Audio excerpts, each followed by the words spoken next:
জাতীয় সংসদকে আপনারা এত পবিত্র ভাবেন কেন? জাতীয় সংসদ সবচেয়ে অপবিত্র। এই রাষ্ট্রে রাষ্ট্রে বন্ধুত্বের সহযোগিতার যে যোগ্যতা, দক্ষতা, পারদর্শিতা দরকার, সেই যোগ্যতা আমি কারো মধ্যেই দেখি নাই, কোন সরকারের কূটনীতিকদের মধ্যেই দেখি নাই। তাই এদের ঘরে খালি দোষ চাপাবো কেন? এরা তো ওই ধারাবাহিকতায় চলছে।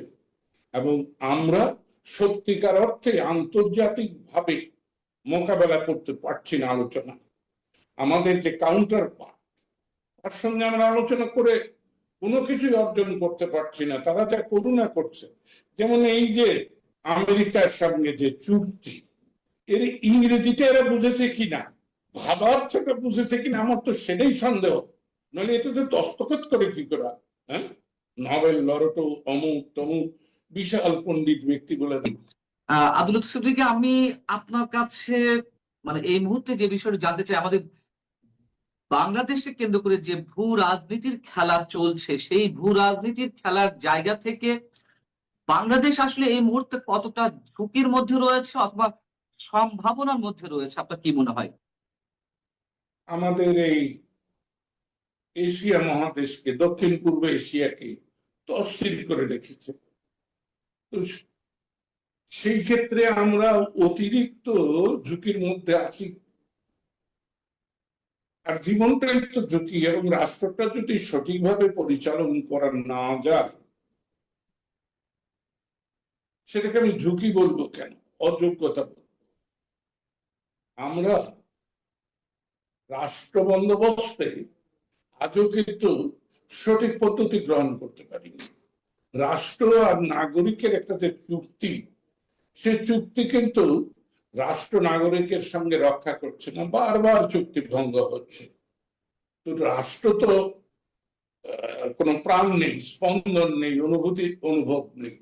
তাহলে রাষ্ট্র চালক যারা, এটা তাদের দুর্বলতা, তাদের ব্যর্থতা, তাদের ঝুঁকির মুখে।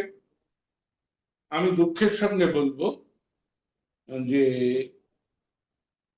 বাংলাদেশ রাষ্ট্রটির অভ্যুদয়ের পর থেকে আজ পর্যন্ত সঠিকভাবে রাষ্ট্র পরিচালিত, কোনো কোনো সময় পারিপার্শ্বিকতার কারণে, কোনো কোনো সময় রাষ্ট্রনায়কদের যোগ্যতা, দক্ষতা, বিশেষ করে শুধু রাষ্ট্রনায়ক হলে তো চলবে না, রাষ্ট্রের মূল কাঠামো যারা পরিচালনা করেন, সেই ভিত্তিমূলে যারা আমলা, সেই আমলাদের দেশপ্রেমিকতার অভাব। আমি এখানে স্পষ্ট করে বলতেছি, প্রত্যেকটা রাষ্ট্র নয়, প্রত্যেকটা ব্যক্তি তার নিজের কথাটাই আগে ভাবে, ঠিক তেমনি একটা রাষ্ট্র তার নিজের স্বার্থেরটাই ভাববে। তাই আমাদের বৃহৎ প্রতিবেশী ভারত, আমাদের বৃহৎ কাছাকাছি প্রতিবেশী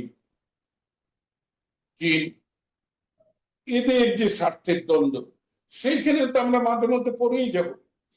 কিন্তু আমরা আমাদের স্বার্থ দেখতে কারোর কাছে মাথা নত করবো না, কারোর সাথে বৈরিতা করবো না। এই ক্ষেত্রে বঙ্গবন্ধুর ওই কথাটাই, 9 ফেব্রুয়ারি বোধহয় একটা দাসত্বের চুক্তি হয়েছে না আমেরিকার সঙ্গে, এইটার দায় আমি বর্তমান সরকারকে দেব কেন? এই দায়টা তার ঘাড়ে এসেছে। এটার একটা বিরূপ প্রতিক্রিয়া তো হবেই। যে ধরনের চুক্তি হয়েছে, সেখানে আমার স্বাধীনতা এবং সার্বভৌমত্ব অনেকখানি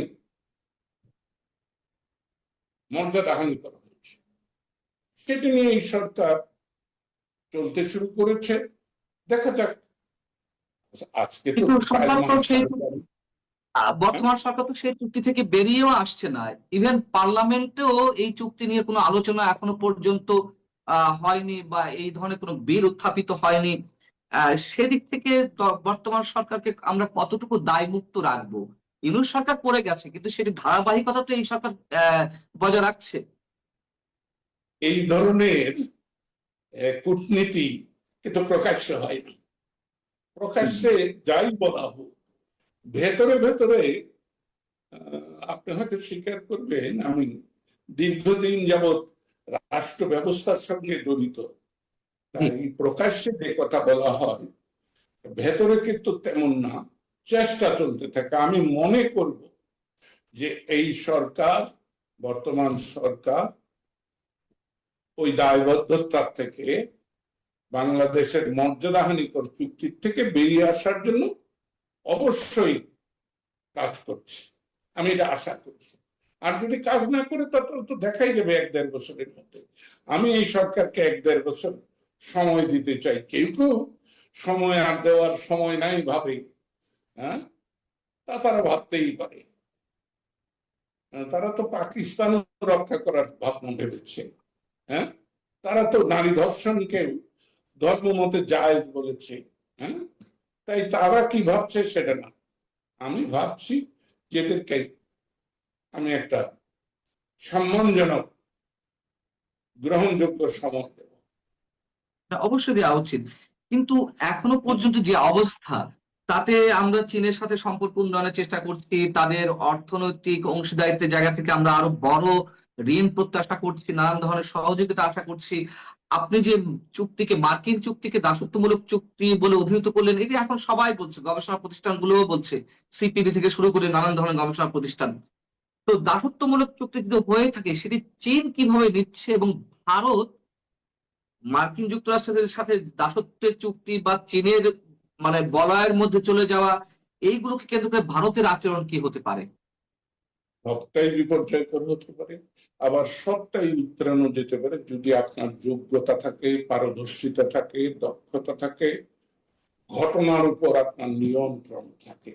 আপনি যদি, আপনার কোনো যোগ্যতা নাই, রাষ্ট্র পরিচালন ধ্যান ধারণা নাই, আন্তর্জাতিক বিষয়গুলির উপরে আপনার কোনো জ্ঞান নেই, আপনি এই হুড়হাঙ্গাম করে চলছেন, তাহলে তো আপনি বিপদে পড়বেনই। আপনাকে কে বাঁচাবে?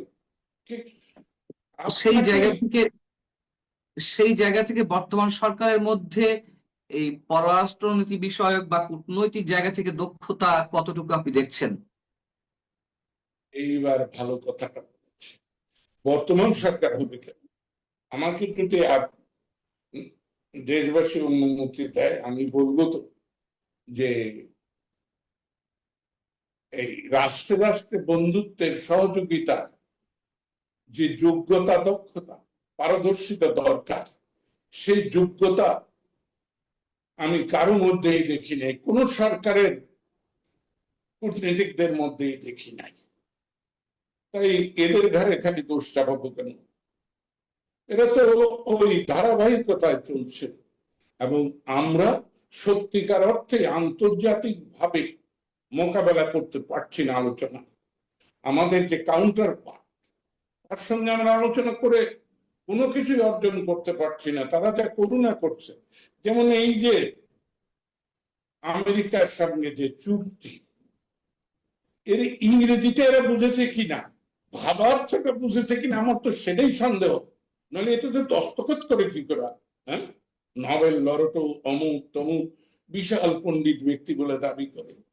ওই যে আমাদের দেশে বাঙ্গি বনে শিয়াল রাজা বলে, তো সেই রকমের আমাদের, আমরা অশিক্ষিত, আমরা সাধারণ, আমাদের জ্ঞানগম্যি কম, আমাদের সাথে খুব চালাকি চতুরতা করে।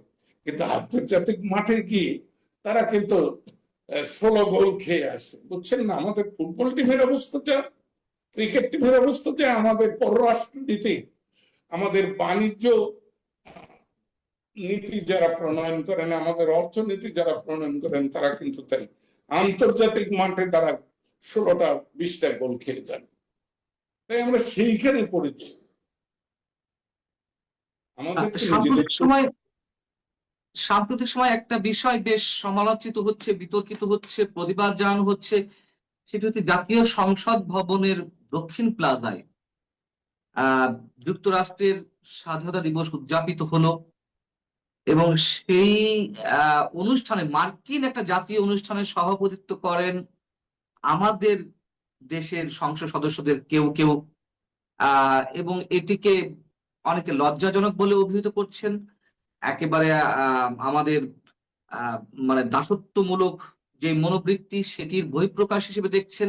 অনেকের প্রতিবাদ জানিয়েছে, আনুষ্ঠানিকভাবে কর্মসূচিও পালিত হয়েছে। আপনি এই বিষয়টি কিভাবে দেখছেন? আমি এটাকে বিবেচনায় নিতে যাচ্ছি না। এটা কি ওদের 250 বছরের হ্যাঁ, স্বাধীনতা দিবস, তাই না? 250 পূর্তি, তাই জি, তো? সেই পূর্তিতে আমরা দাসানুদাস যারা, যেমন ওসমান ফারুক বললেন না? হ্যাঁ, জি, ডক্টর ওসমান ফারুক সভাপতিত্ব করেছেন। ওসমান ফারুক না? হ্যাঁ, হ্যাঁ। ওসমান ফারুক কে? ডক্টর ওসমান সাহেবের ছেলে, ঢাকা বিশ্ববিদ্যালয়ের ভাইস চ্যান্সেলর ছিলেন আইয়ুব মোনায়েমের সময়। জি, হ্যাঁ? এবং ও আমেরিকায় পড়ালেখা করেছে, এবং যখনই রাজনীতিতে জায়গা হয় না তখনই কিন্তু সে আমেরিকায় চলে যায়। সে আমেরিকান পন্থী, এতে কোনো তো আমি দেখি না লজ্জা। এখন অতিরিক্ত খাতির পাওয়ার জন্য এটা হয়তো করেছে। এটাকে যে খুব একটা গুরুত্ব দেওয়ার বিষয় তা না, এটাকে এত বড় করে দেখার কি? ভারত বাংলা মৈত্রী সমিতি, চীন বাংলা মৈত্রী সমিতি, এটাও যেমন ওটাও একটা তেমন। কিন্তু মজাটা হলো আমেরিকা বাংলা বা মার্কিন বাংলা মৈত্রী সমিতি কিন্তু কেউ প্রকাশ্যে বলতো না, এইবার এরা বলেছে, বুঝছেন না? না, কিন্তু আমরা এটা তো অনেকে সংসদ সদস্যদের নিয়ে ককাস গঠিত হয়েছে। ভারত বাংলাদেশ মৈত্রী সমিতি, চীন বাংলাদেশ মৈত্রী সমিতি, এগুলো আছে। কিন্তু সংসদ সদস্যদের কেন্দ্র করে বাংলাদেশ পার্লামেন্টে ভারত যুক্তরাষ্ট্র সম্পর্কীয় যে ককাস, এটি এই ধরনের তো কোনো কমিটি এর আগে হয়নি। এটা হয়তো বোঝে নাই। আমি এটাকে খুব একটা না বুঝে অনেক কিছু আমরা করে ফেলি না। যেমন জি, আপনি আমি আহ, ওই যে 28শে অগাস্ট বোধহয় গ্রেপ্তার হয়েছিলাম, তাই না? জি, জি, হ্যাঁ, 2025-এ। তো আপনারা কি জন্য গ্রেপ্তার হয়েছেন তা আমি বলবো না, কিন্তু আমি কিন্তু না বুঝেই গ্রেপ্তার হয়েছি। হ্যাঁ, আমাকে আপনারা নিমন্ত্রণ করেছিলেন। হ্যাঁ, আমি দেখেছি যে স্বাধীনতার কথা বলছেন, মহান 71-এর কথা বলছেন, হ্যাঁ, সেই জন্য আমি আনন্দের সঙ্গে লাফিয়ে গিয়েছিলাম। তেমনি ওরা ওই রকম না বুঝে এগুলা করে ফেলছে কোথাও। এটাকে এত গুরুত্ব দেওয়ার দরকারটা কি? হ্যাঁ, আমি এটাকে গুরুত্ব দিই না। আমি ফারুক ফারুক রাজনীতির কি? যখনই জনগণের স্বার্থ বিরোধী কোন শক্তি রাষ্ট্র ক্ষমতায় আসে, তখনই ফারুকের মতো লোকরা কোন সময় মন্ত্রী হয়, কোন সময় সংসদ সদস্য। আপনি লক্ষ্য করুন যে 1954 সালে যারা বিতাড়িত হয়েছিল নির্বাচনের ভোটে যুক্তফ্রন্টের কাছে,